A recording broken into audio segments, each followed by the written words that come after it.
Coast is a destination designed for everybody, close enough to the city.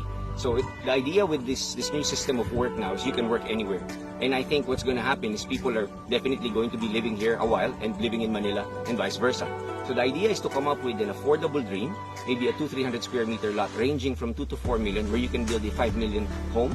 And definitely that's going to be very functional if you have the airstrips, the ferries, and as you can see, the 9-hole golf course right now, which will be expanding to additional 9 holes every 2 to 3 years over a 10-year period, which should house around 54 holes over that time frame. Camaya Golf Course offers a very different proposition because of, first, we really made sure that we designed the golf course before the residential lots. So we wanted to make sure that, of course, like any real estate development, you want as much lots as possible. But we created a stern focus on making sure that it's a proper 9-hole, knowing that it's going to be 18 moving forward, market-driven. And then once the golf course is there, we understood that you position it correctly, you will be facing the sea and Mount Mariveles at your back.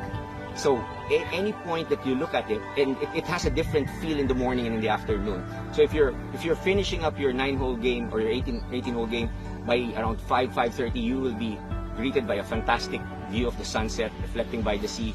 So I think the most important thing here is a lot of our buyers originally were not golfers, which includes me. Okay, so I'm just still at the early stage of learning how to play, but I'm pretty sure I'm going to fall in love with this game like everybody else. So the idea with this golf course is it provides that unique proposition of the views. And we also understood that a lot of the buyers initially would not be golfers, but then everybody's trying to learn it and everybody's enjoying it, I think the same way that all the other golfers around the world are enjoying it. Well, actually, our first 9 holes were very happy and pleased on how it came about.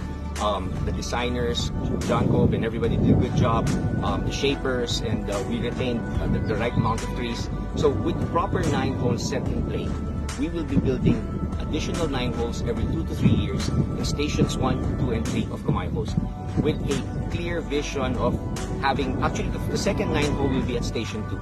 So the idea is your first 9 will be here, and you will bring your golf cart down to the port area, you transfer to a boat.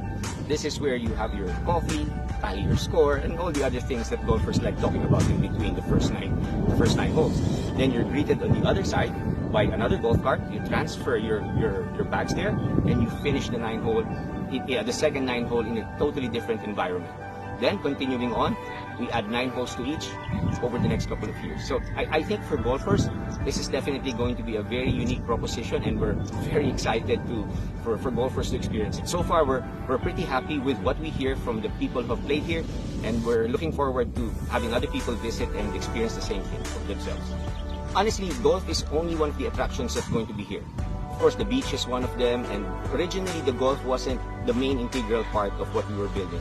But now we understand that with all of these things put together, and with probability of city development, meaning actual living here, we really foresee it to be a bustling city, but not with the problems of traffic and everything else. And with the connections of the ferry running Manila daily, and the Corregidor and all the other destinations, and the airstrip soon in place by, let's just say, latest end 2022. We should also have some minor commercial flights using ATR 42s. So we could probably be one of the most convenient ways to get to Boracay or Palawan for that matter. Not putting into perspective the fact that it could be one of the most affordable connections using a ferry in the plane. But the thing there is, it becomes platform. The whole thing becomes platform, and we still have enough commercial area to develop in this segment. And if I forgot to mention, we are a free port, so there are advantages on tax incentives in locating here for a general tourism approach. But at the end of the day, there will also be other businesses here that will probably be a functional economic, create a functional economic activity. Like the airstrips will have flying schools, and then by creating the Golf Town commercial, we're probably going to attract some business process, BPOs and other businesses of similar nature. So all in all, I think it's going to be a city development like never before. If there's a real template for it, we're reading what the market wants. And of course, because of the pandemic situation, actually became much more resilient, and even us as a company understanding the efficiency required to survive this. But I think we've heard the more of the difficult parts of the pandemic, and we're now gearing towards probably an exponential growth, understanding that the human behavior has gone through a natural, it's not change, it's just a natural evolution in hyperspeed, and I think we're going to be there to catch it, and Camaya will be one of the platforms that will be able to capitalize and maximize on what people really want, on how they want to live in the future. I think Camaya is worth a visit because it's so close to Manila.